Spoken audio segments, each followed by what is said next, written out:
I always believed a quiet life was a blessed one. For most of my years, I woke before the sun, set the kettle on the stove, and waited for the whistle to pierce the stillness of morning. Tea in a chipped porcelain cup, the newspaper folded just so, and a widow's careful sigh. People in town saw me as that soft-spoken woman who kept her garden neat and her grief neater. Eleanor Carter, the lady who smiled too much for someone who'd lost her husband so young. No one suspected there was anything more, certainly not Victoria Sinclair. She strutted around like peacocks were an endangered species, and she was single-handedly keeping them alive. Her pearls could have bought a new roof for the church. Her heels clicked with the kind of entitlement that made floors apologize. Everyone said the Sinclairs were the wealthiest family in our little town. They drove imported cars, hosted charity galas, and made sure their names appeared on every plaque that mattered. I played along in the small-town theater of pretense. People thought I lived in that small cottage because I had nothing left after Alistair died. Let them think it. It's cost me nothing to let them underestimate me. Alistair Carter. Even his name feels like a warm hand resting atop mine. He built his business brick by painful brick, never seeking applause. He once told me there's a power in being overlooked. People show their truest selves when they think you're harmless. I never understood that lesson fully until he was gone. My son Daniel inherited his father's hearts, generous to a fault.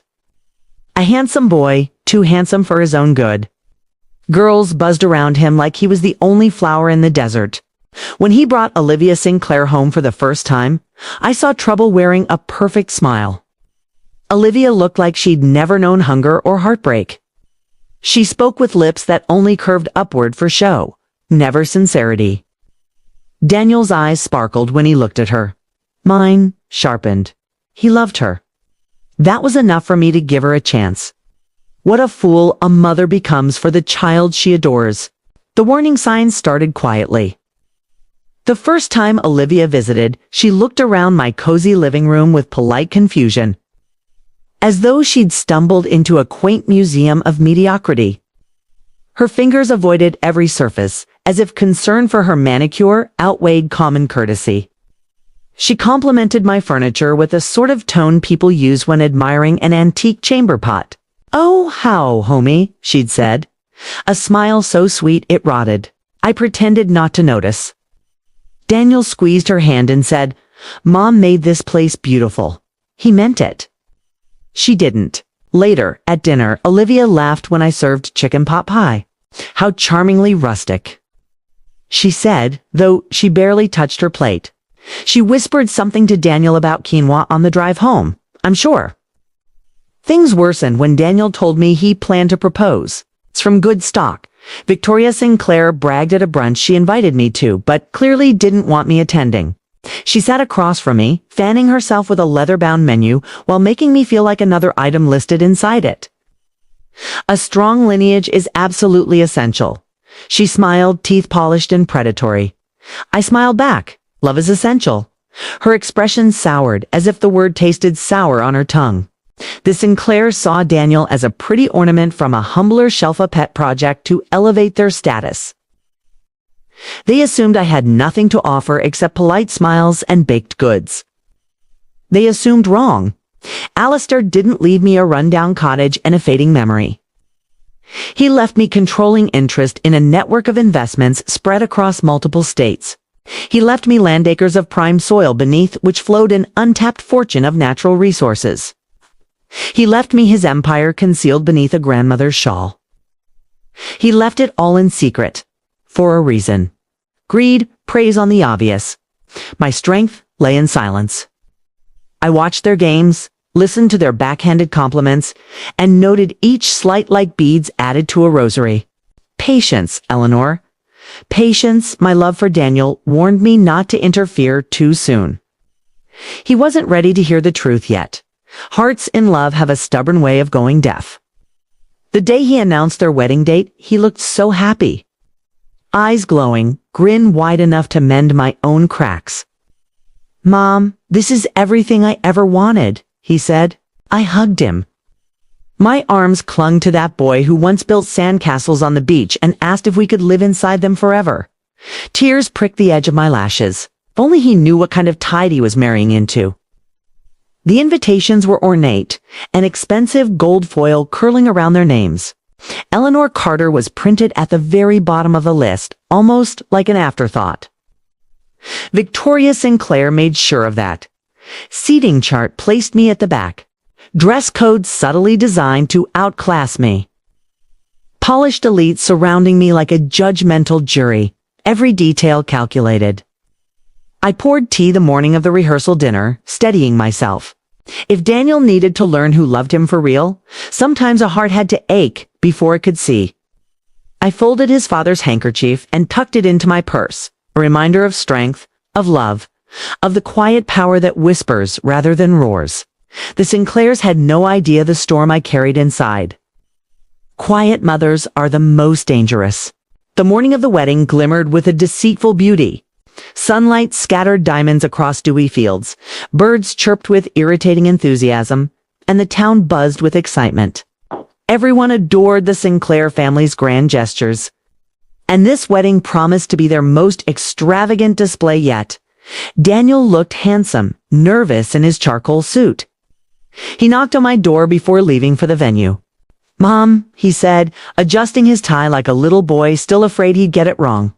"I need you there early, okay?" Olivia really wants everyone in place. I smiled with practiced warmth. "Of course, darling." He kissed my forehead. His love felt so real, it almost stole my resolve. Almost inside, I tucked away my emotions. Love required truth. Love required protection. Love sometimes demanded a mother sharpen justice into a weapon. The Sinclair estate rose like a castle, desperate for attention. Guests swarmed the place, draped in shimmering silks and designer suits. At the entrance, a glossy sign displayed, uniting two great families. I noticed my surname was printed slightly smaller, subtle, but not accidental. The usher hesitated when he saw me. "Ma'am, you're seated." "In section C?" "Ah," I nodded. "The scenic section, near the exit." He flushed. "I'm sorry, Mrs. Sinclair arranged the chart herself." Of course she had. Section C was practically in a different time zone from the altar. Guests who didn't know me whispered guesses. It's probably hired help. Maybe a distant aunt. She looks too plain to be someone important. Their assumptions rolled off me like rain off a roof built to last. Victoria Sinclair glided in like a swan dipped in pearls. Her beige hat brim soared high enough to block the sun for an entire county. She spotted me and approached with a smile sharpened into a knife. "Eleanor," she purred, dripping false concern. "I do hope you found your seat comfortable. We tried to keep aesthetic symmetry. Translation: you don't fit with the polished ones up front." I folded my hands calmly. Symmetry matters to those afraid of imbalance. She blinked, momentarily confused before recovering. Such intriguing perspectives you have." She left to greet a more profitable audience. A soft voice touched my ear. "Are you all right, Mrs. Carter?" Daniel's friend, me, one of the few truly kind eyes in that entire spectacle, offered me a gentle smile. "I will be," I said. The ceremony began. Olivia appeared in a gown that sparkled like a chandelier, desperate to outshine the room. She walked with the confidence of someone who believed she had already won. Daniel glowed at the sight of her. Love blinded him, wrapping a silk ribbon around his vision. Vows were exchanged, rings slid onto fingers, and cameras flashed. The crowd swooned over the picture-perfect love story. My heart squeezed tight, praying she might prove me wrong. Hope proved foolish. The reception was held in a ballroom dripping with gold and white. Crystal chandeliers dazzled. And servers carried plates so delicate I feared they'd shatter at the weight of their own pretentiousness. Laughter echoed, each note polished to appear effortless. When I found my place, the label read, "Daniel's mother." No first name. No identity beyond the connection they exploited. I sat at a table of strangers who barely acknowledged me. Music swelled. Glasses clinked. Then came the show Victoria had been rehearsing in her mirror for months. She stood, smoothing her glittering dress, and lifted her champagne flute. Her expression radiated victory. "To my beautiful daughter Olivia," she began, her voice carrying through speakers disguised in roses, "and to our new son." Her eyes flicked toward Daniel with the pride of claiming property. "May you both embrace a future far elevated from the past." The audience gave polite laughs. Some smirked. A few glanced back at me. I steadied my breath. Victoria's words sharpened further. "It takes courage to break away from certain limitations. Some families reach for the stars while others remain perfectly content in the soil." She smiled thinly. "We are so pleased you chose to rise up, Daniel." A few guests nodded in agreement, clinking glasses like accomplices. Daniel's smile faltered. Tay darted a glance toward me. For the first time, he wondered if something was wrong with this picture. Olivia chimed in with a sugary giggle. "We can afford to dream bigger now, right, darling?" She nudged Daniel's shoulder as if he were a trophy she'd finally hung on her wall. Whispers traveled like insects crawling into the corners of the room. I remained motionless. I let humiliation paint the scene vividly. Pain has a way of searing lessons into hearts that would otherwise resist. The floor manager approached Victoria and whispered something. Her eyes widened with excitement. "Ah, we have a very special guest joining us," she declared. "Someone who played a pivotal role in securing our family's continued success." The room buzzed. Victoria beamed, expecting a spotlight, ready for applause she believed she deserved. My heart paced slowly like a clock waiting for its hour. The doors opened. In stepped Mr. Thorne, a man few knew by name, but every wealthy family knew by consequence. He was the hand that fed their survival. The quiet investor whose signature saved the Sinclair empire in their darkest hour. Victoria nearly squealed, waving him over. "Mr. Thorne over here," she gushed. "Come meet our wonderful new son-in-law." He didn't look at her. He looked at me. My pulse didn't quicken. It steadied. Respect reflected in his eyes as he approached my secluded corner. The entire room turned, gasping at his direction. He bowed slightly. "Mrs. Carter," he greeted, reverence coating every syllable. "The final documents have been processed. The transfer is complete just as you instructed." Olivia and Victoria froze. Silence swallowed the laughter whole. I finally stood. The storm had begun. The moment I rose to my feet, a chill swept across the ballroom. Even the chandeliers seemed to hold their breath, their tiny glass teardrops trembling as though they sensed the unraveling about to occur. Every pair of eyes turned toward me. Guests who hadn't bothered to acknowledge my existence earlier now stared as if seeing a ghost. Or perhaps a queen disguised as one. Mr. Thorne stepped slightly aside, giving me space. He understood this stage belonged to me. Victoria's confusion quickly soured into panic. She scrambled to recover her composure. "What? What do you mean?" she asked, laughing nervously as though someone had told a poorly timed joke. "Transfer? Processed." "Surely there must be a misunderstanding." "No misunderstanding," Mr. Thorne said. His voice dropped like a final gavel strike. "The investment that prevented your company from collapsing 2 years ago was not mine. I was merely the representative. The true financier was Mrs. Carter." Gasps swelled like a rising tide. Victoria blinked at me, lips trembling. "You? That's impossible. You live in a cottage. You shop at discount stores." I kept my gaze gentle, almost pitying. "Appearances can be deceiving, Victoria, especially to those who only see wealth on the surface." Olivia's perfect posture wilted. Her face lost its charming glow, revealing something hollow behind the cosmetics. She clutched Daniel's arm, nails digging into his sleeve as if he were her last anchor. Daniel looked stunned. "Mom, why didn't you ever tell me?" I breathed deeply. The truth tasted bittersweet.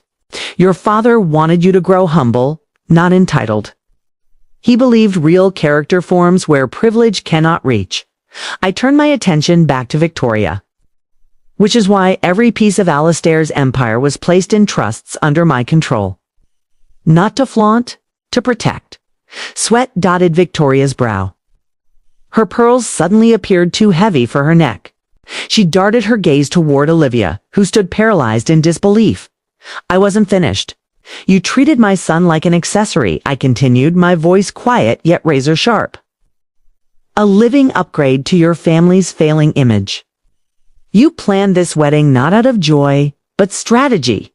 Olivia flinched. Her lower lip quivered. I didn't blink. I have the recordings, the messages. The bank statements? Every scheme you and your mother whispered regarding gaining access to Daniel's future. Inheritance. Murmurs erupted among guests, curiosity morphing into condemnation. Victoria grabbed Olivia's hand, squeezing hard. We talked like any concerned family would, she snapped. Young people need guidance. We simply wanted them to succeed. In love, I asked. The silence answered for her. Victoria's voice cracked as she grasped at the scraps of her pride. If you truly had money, why hide it? Why pretend to be ... one of them? She made a vague gesture toward the staff. One of what? I asked with a gentle smile. People who earn their meals. Her insult fell flat as the crowd recoiled from her elitism like a repulsive odor.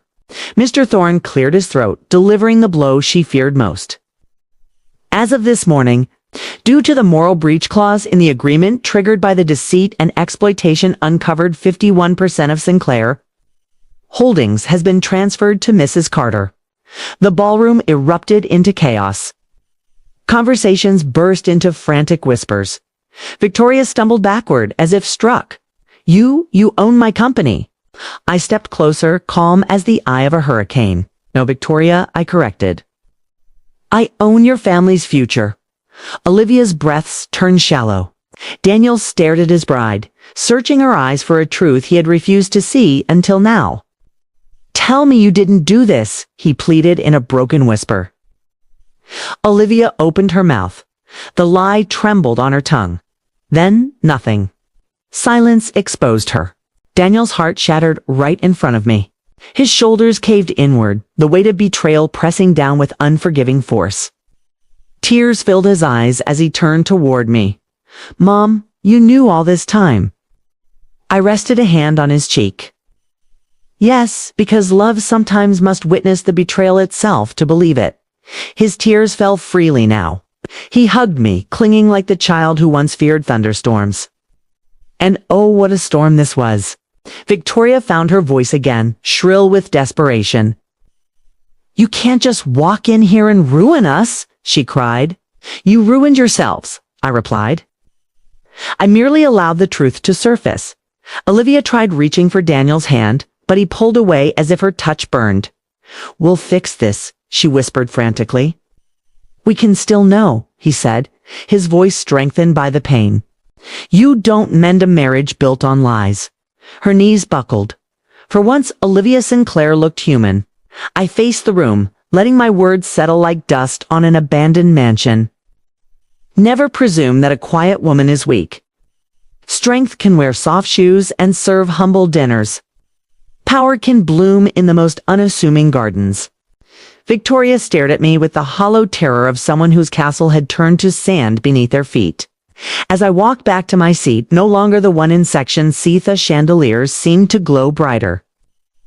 A storm had swept through the Sinclair dynasty. And the most dangerous part? I never raised my voice. The air inside that extravagant ballroom turned stale, heavy with tension thicker than velvet drapes. The music had stopped entirely. Violinists frozen mid-bow like statues, unsure whether to flee or continue playing for the fallen aristocracy. Victoria Sinclair looked like a porcelain doll dropped from too high a shelf. Cracks in her expression revealed panic scrambling beneath the surface. Her lips, once curled in superiority, now pressed into a thin, desperate line. Olivia's mascara pooled under her eyes like the shadows of her own conscience. She hadn't shed a single tear of remorse, only fear. Daniel stood halfway between them and me, caught in the wreckage of his illusions.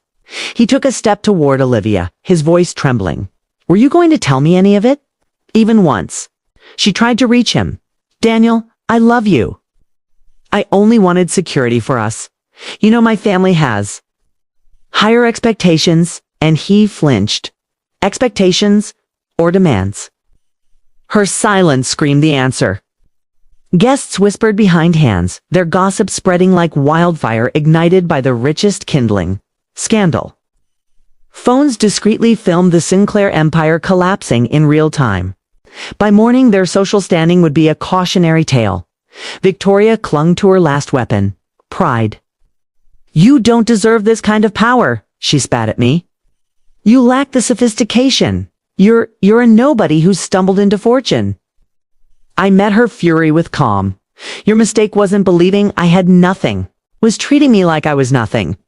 Mr. Thorne stepped forward, his tone formally courteous. As executor of the investment trust, Mrs. Carter now assumes full financial authority over Sinclair Holdings operations. Victoria sneered at him. Traitor. I served the contract, he said simply, not the ego. I gestured lightly. Victoria, let's discuss business later. This is still Daniel and Olivia's wedding. Her laugh splintered into hysteria. Wedding. After what you've done, you've ruined everything. No, I replied. Truth did. For a fragile moment, Daniel's knees wavered. And I saw him as the little boy who tried so hard to be the best version of himself. His heart had always been tender. Too tender for predators who dressed like royalty. Mom, he whispered, why didn't you warn me? I cupped his cheek. Would you have listened? His chin trembled. Then he shook his head. My love for you didn't need wealth to shine, I said. But their love couldn't shine without it. Olivia dropped the facade entirely now, her voice shrill with urgency. Daniel, you can't just walk away. We're legally married. Everything she said. It doesn't have to change anything. His eyes hardened. Everything has changed. Her grip tightened around her bouquet, knuckles whitening. You can't embarrass me like this. He let out a dry laugh. Embarrass you? That's what concerns you right now. The guests collectively recoiled from the spectacle discreet, enough to hide their discomfort, loud enough in their expressions to savor the downfall. Daniel looked to me again. Sorry. His apology splintered my soul. I shook my head. He believed in love. That's nothing to apologize for. He stepped toward media ward safety, toward truth. Victoria tried to block him, arms spread like a crumbling barricade. No. You're a Sinclair now. This is your family. My name is Carter, Daniel said, with a conviction that reawakened his father's spirit in him. Always has been. He walked past her, past Olivia, straight to my side. Olivia stumbled after him, desperation twisting her voice into something ugly. Daniel, you can't leave me here alone. He paused, glanced over his shoulder. You are never with me. Only with my future. That single sentence struck harder than any courtroom verdict. Olivia's bouquet slipped from her hands, petals scattering across the marble floor like lost dreams. She sank to her knees, sobbing not from heartbreak, but from loss of power. Victoria rushed to her, trying to lift her up while clinging to the remnants of dignity. The DJ must have believed he could salvage the evening because soft instrumental music resumed timidly. Someone turned down the lights in a misguided attempt to calm nerves. Servers continued moving between tables, unsure whether to serve cake or call ambulances. Chaos is exhausting, even when deserved. I guided Daniel to a quieter corner away from the vultures still feasting on gossip. You saved my life, he murmured. No, sweetheart, I corrected gently. You saved your own. I only made sure the truth wasn't hidden.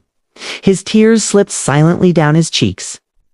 Years of youth drained from him in seconds, leaving maturity carved by pain. I held him close, our hearts finally beating in rhythm. Suddenly, a voice announced from the stage, Ladies and gentlemen, the first dance of the bride and groom. A cruel reminder, Daniel exhaled shakily. I can't stay here, Mom. Not another second. I know, I whispered. We walked away, not in anger, not in rage, in freedom. Every step out of that ballroom felt like reclaiming oxygen after years of suffocating politeness. Behind us, Olivia cried out one final time, like a broken command. "Daniel, come back." It didn't even turn. Victoria's voice trembled behind us, filled with rage she could no longer voice as authority. "Eleanor Carter, you'll regret the doors closed," her threat cut off like a candle snuffed out. The Sinclair dynasty had lost its brightest illusion, and I hadn't even begun the reckoning.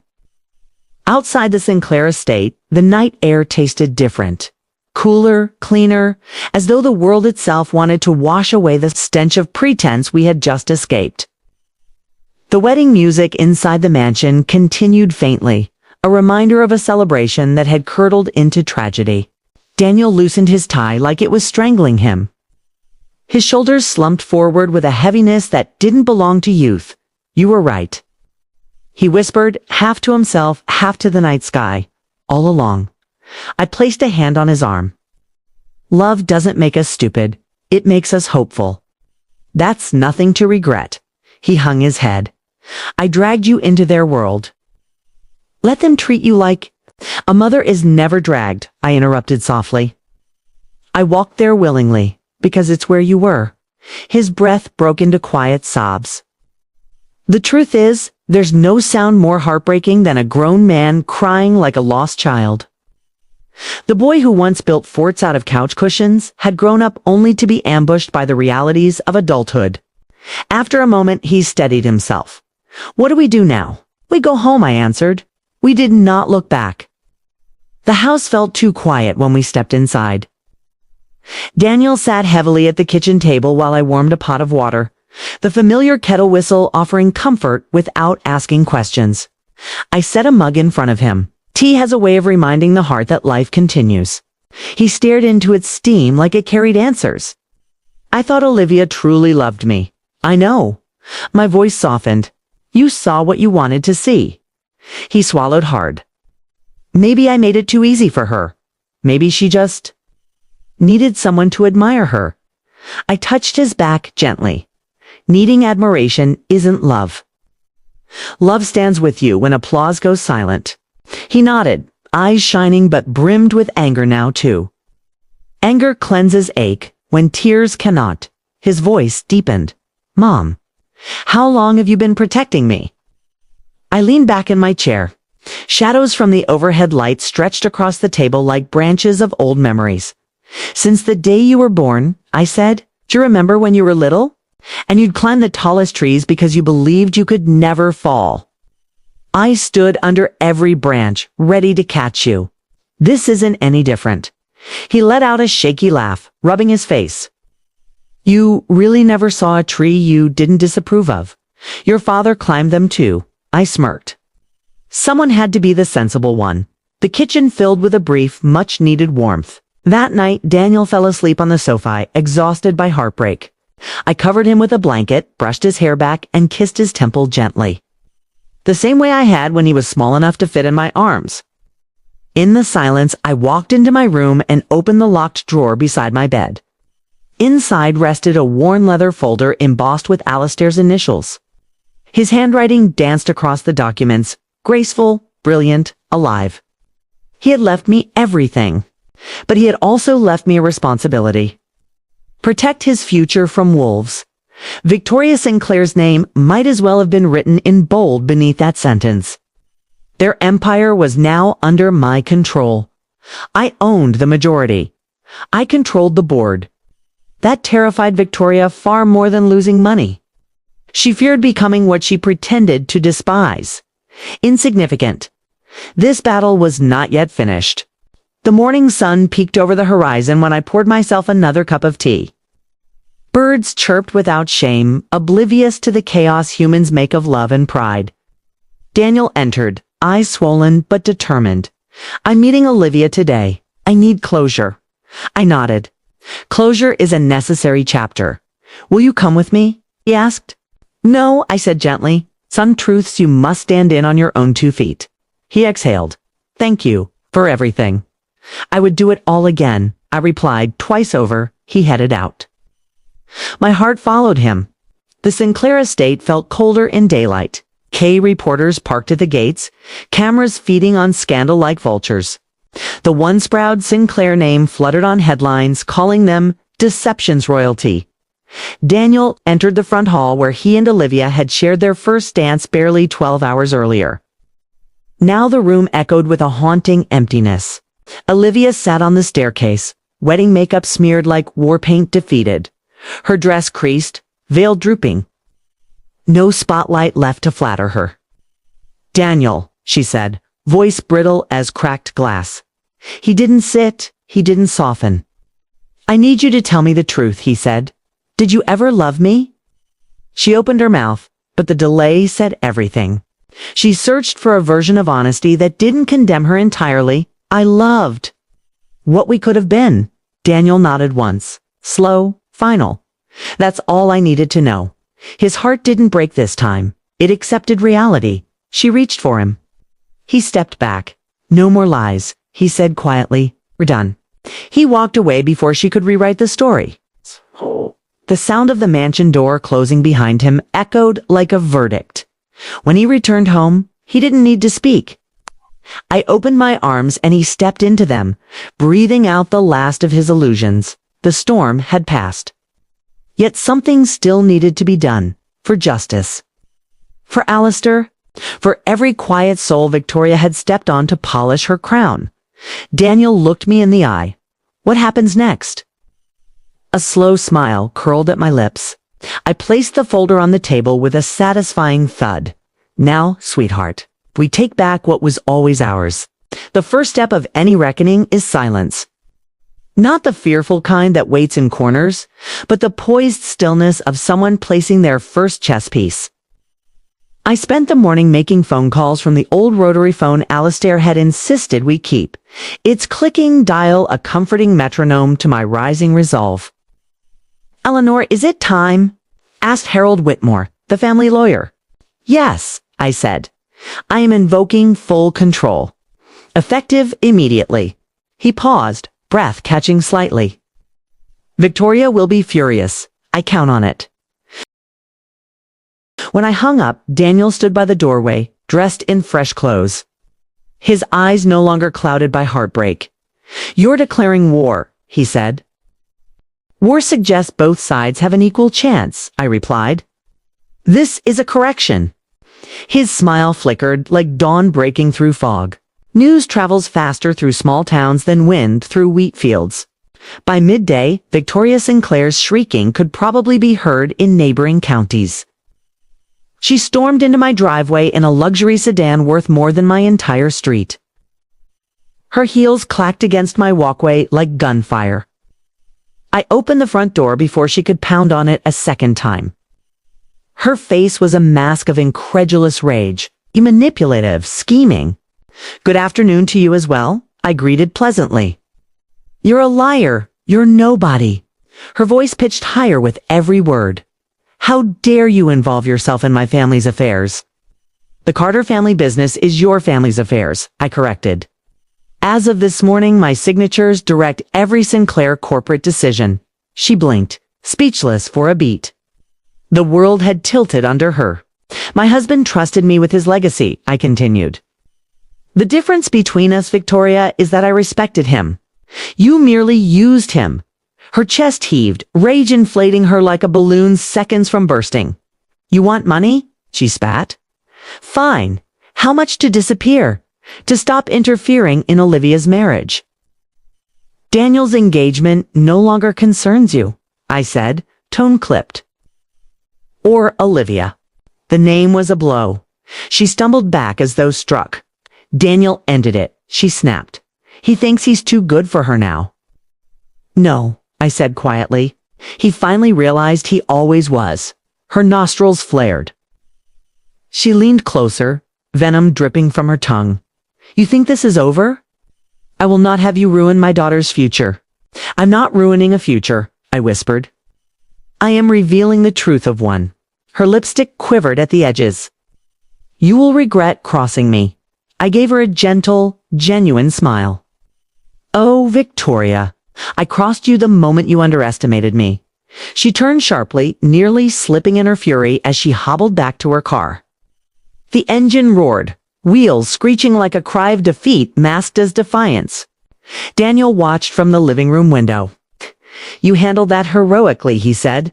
"Not heroic," I replied. "Necessary." He approached the table where the leather folders still rested. "Show me everything." I took a breath. This was the moment I had waited for since Alistair's diagnosis. I opened the folder and laid out documents like a dealer presenting cards. Daniel's eyes moved rapidly across glossy pages. Legal paragraphs, ownership breakdowns. "The Sinclair Company," I said, tapping the papers. "Bought out by your father's firm 15 years ago. They never noticed because they only cared about appearances." Daniel's voice wavered. "Dad owned them. And now I do," I confirmed. "Which means you will." Shock splashed across his features like cold water.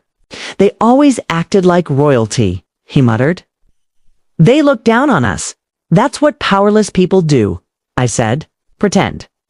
He sat back. A slow-burning confidence began replacing the cracks in his heart. "You really were always standing under the tree," he whispered. "I always will be." Evening settled. Crickets chirped outside like a rising chorus anticipating the final act. A knock sounded at the door. Not forceful like Victoria's. Polite. Ashamed. I opened it to find Olivia. Her eyes were red-rimmed. Wedding dress replaced with jeans and a hoodie that swallowed her slender frame. She looked smaller without arrogance propping her up. "Mrs. Carter?" Spick began, voice trembling. "Please, I need to explain, Daniel," I called. He stepped into the foyer behind me, posture straight, heart guarded. No softness left for illusions. Olivia's lip quivered. "Daniel, I'm sorry. I was scared. My family, we were losing everything. I panicked." "You lied," he replied, voice steady. "You cheated. You used me." Tears spilled freely down her cheeks. "Please, I love you." Truly, he inhaled, slow. The kind of breath someone takes when releasing the last thread that once held hope. "If you truly loved me," he said, "you would have protected me when I wasn't looking, the way my mother did." Her expression cracked into agony. Daniel shook his head, not with anger, with certainty. "It's over, Olivia." Her sobbing collapsed into the quiet night as she fled back down the steps. Daniel closed the door. Finality clicked into place. He exhaled and looked at me. "Thank you for teaching me what love actually looks like." I folded him into a hug, feeling the steady beat of his heart. Stronger now. Wiser, too. Tomorrow, we would walk into the Sinclair boardroom. We would unveil every lie, every secret debt, every rotten plank in the pedestal Victoria stood upon. A mother's greatest revenge is not rage. It is truth delivered with grace, the quiet kind that changes everything. And our silence had lasted long enough. The Sinclair corporate headquarters looked like a marble monument built more for ego than commerce. The fountain out front was frozen still, its water long since shut off to cut costs Victoria pretended didn't exist. The facade glimmered with expensive stone, yet the windows reflected an empire held together by spiderweb-thin illusions. Daniel and I walked side by side through the grand glass doors. His stride had purpose now. Mine had patience sharpened into steel. Inside, voices buzzed like hornets stirred from rest. Executives and board members whispered, eyes darting toward the entrance as though a storm had arrived. Victoria was already seated at the head of the table, knuckles bone white around her chair's arms. She looked like a queen defending the last tile of her crumbling kingdom. Olivia sat beside her. The defiance I once saw in her eyes was gone. Regret had eaten the arrogance clean away.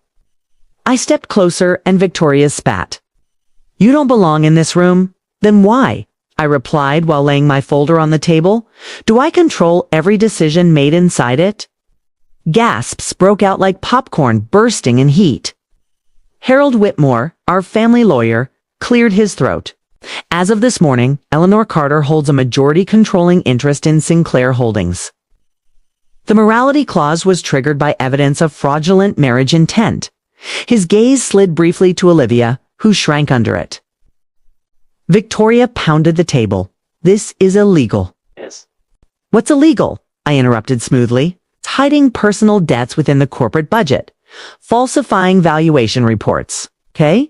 And misleading investors. Documents slid across the polished wood like silent bullets. Numbers that could destroy legacies. Victoria's lips trembled. You spied on me? Protected my son, I said. You should have done the same for your daughter. Olivia's eyes shimmered with tears, shame flooding her cheeks. One of the board members, a silver-haired gentleman, leaned forward. Mrs. Carter, what is your intention with this takeover? I offered him a smile, warm but resolute. Restoration, stability, and justice were its overdue. A new hush stretched over the room, the kind that arrives right before a verdict. Harold raised the final document. A vote is required to finalize the transition of executive control. Victoria jumped up.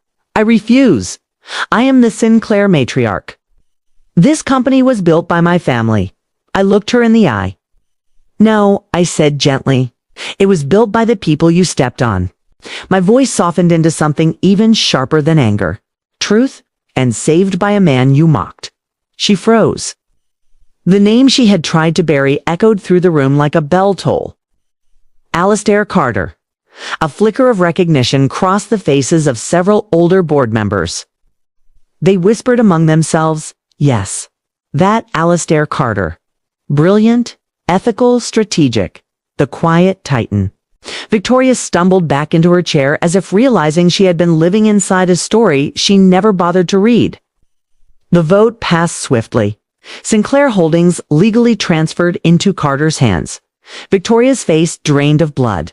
She looked at me as if I had stolen her crown. I had merely returned it to its rightful owner. It can't end like this, she whispered. Broken. I was protecting my family. Everything I did, it was for Olivia. I knelt slightly, meeting her shattered gaze with something kinder than she expected. I believe you, I said. Love makes fools of us all. Yours just blinded you to what truly mattered.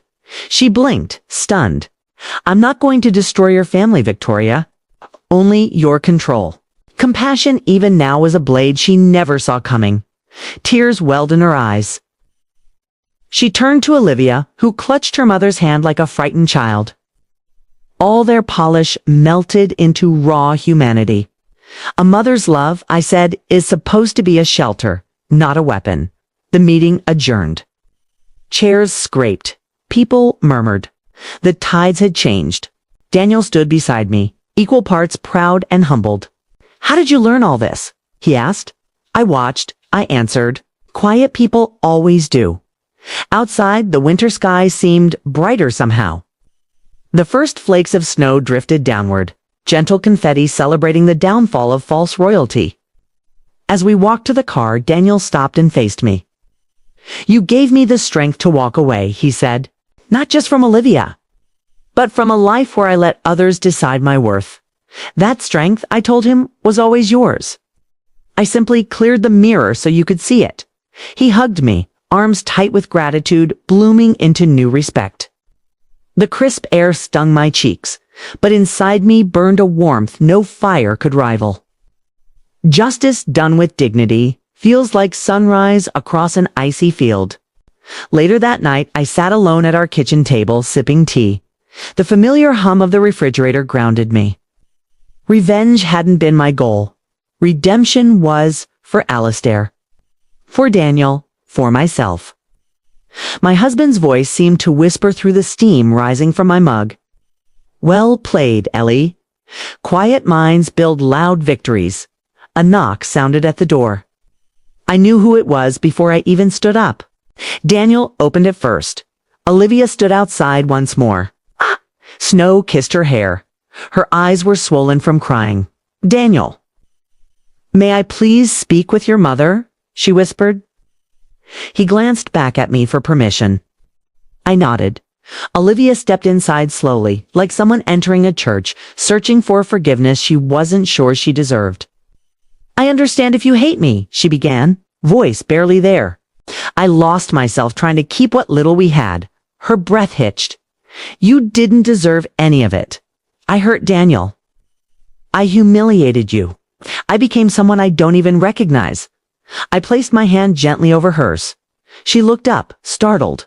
You have a chance, I said softly, that most people never get. You have seen who you became. Now choose who you will be next. Her tears spilled again, but this time hope glimmered through. Thank you, she sobbed, for being the mother I needed. Even when I didn't deserve one. We weren't friends. We weren't enemies. We were two women who had loved fiercely and made mistakes that nearly ruined us. In that moment, forgiveness felt like a door cracked open. Understanding walked through it. Tomorrow would be the final, quiet celebration. A new beginning. For the Carter family. Morning arrived with a softness I had not felt in years.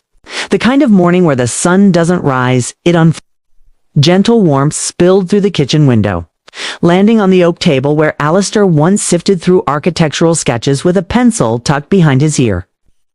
I stood there now, fingers brushing the worn wood grain, as if touching the memory of his laughter. Daniel joined me with 2 mugs of coffee. To new beginnings, he said, tapping his cup to mine. To the roots that hold us steady, I replied. He chuckled softly. You always speak in poetry. That is because life rarely gives us prose worth repeating, I teased. For the first time in a long time, his smile reached all the way to his eyes. Later that day, we drove to Cedar Ridge Cemetery. The path wound through towering pines that swayed like guardians, bowing their heads in welcome. Snow crunched under our shoes, but the sunlight kept the day from feeling cold. Alistair's headstone waited, brushed clean of winter debris by the groundskeeper, who adored him in life. Daniel knelt, tracing his father's name with reverent fingertips. Dad, he murmured, Mom saved us. You'd be proud. I swallowed around a knot in my throat. He already is, I whispered. I placed a hand on my son's shoulder, feeling his strength, his change. He was no longer a man haunted by others' approval. He had learned to stand tall on his own. The wind carried through the pines with a soft sigh, almost like an I told you so laced with love. That afternoon, we returned to town. Daniel went to visit a childhood friend, leaving me with a rare gift, solitude. I wandered down Main Street, greeting familiar faces. The bakery smelled of cinnamon and Sunday mornings. The florist waved with gloved hands, blooms of winter roses bright against the gray day. Children built snowmen in the park, scarves flapping like flags of victory. Life was continuing, unaware and uninterested in boardroom battles and corporate downfalls. A liberating reminder. At the community center, a small bulletin board caught my eye. On it hung a faded article. Local architect donates millions to rebuild hospital wing, declines credit. A photograph of Alistair smiling beside a hospital ribbon.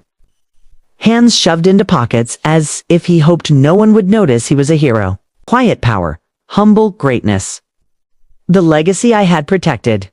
A legacy Daniel would carry forward with pride. Evening approached. Snow fell again, but gently. The way candles shed light, soft and forgiving. I prepared dinner. Chicken simmered in rosemary and lemon, garlic bread crisp from the oven. The house smelled alive, full of welcome and warmth. As we ate, Daniel glanced up suddenly. Mom, once everything settles, would you consider traveling with me? Travel. I blinked, laughing. I haven't ridden a plane in years. Then we'll start with a train, he grinned. Dad always dreamed of taking us across the country, coast to coast. Business meetings? It's just the world passing outside our window. My heart lurched. Alistair had indeed dreamed of that. That sounds perfect, I said, voice shimmering. Daniel reached across the table, his hand enveloping mine.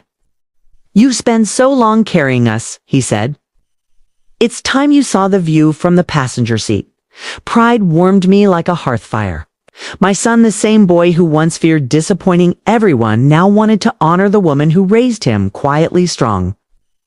That was the victory I valued most. After dinner, I sat by the fireplace and opened the small wooden box that held my deepest keepsakes. Alistair's wedding band. A sketch of our first home. The key to the old Carter firm building I now owned in full. One more item waited inside, wrapped in faded linen. A letter addressed to me in Alistair's elegant handwriting, in case you ever doubt your strength. My breath caught. The envelope opened with a soft tear. His words flowed into the room like he never left. Ellie, if you are reading this, then the world has demanded something hard of you. Not everyone will see what you carry, but I always did. You are the fiercest heart I have ever known. Protect our legacy, guide our son. And once the storms pass, pliv. There is joy yet to taste. Your love always, Alistair. Tears slipped down my cheeks, hot and grateful. I kept my promise. I whispered into the dim room. Now help me keep yours. The clock chimed midnight. The fire crackled.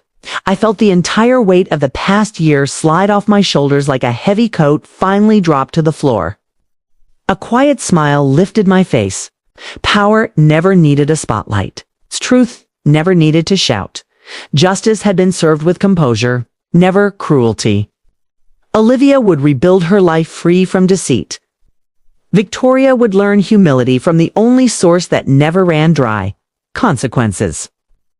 And Daniel, my beautiful boy, had returned to me with clearer eyes and a grateful heart. Alistair's legacy stood firm. Our family's future flourished once more. I closed my eyes, letting serenity settle into my bones. Tomorrow held new promises. Tonight, I rested in victory, earned not by vengeance, but by love wielded wisely.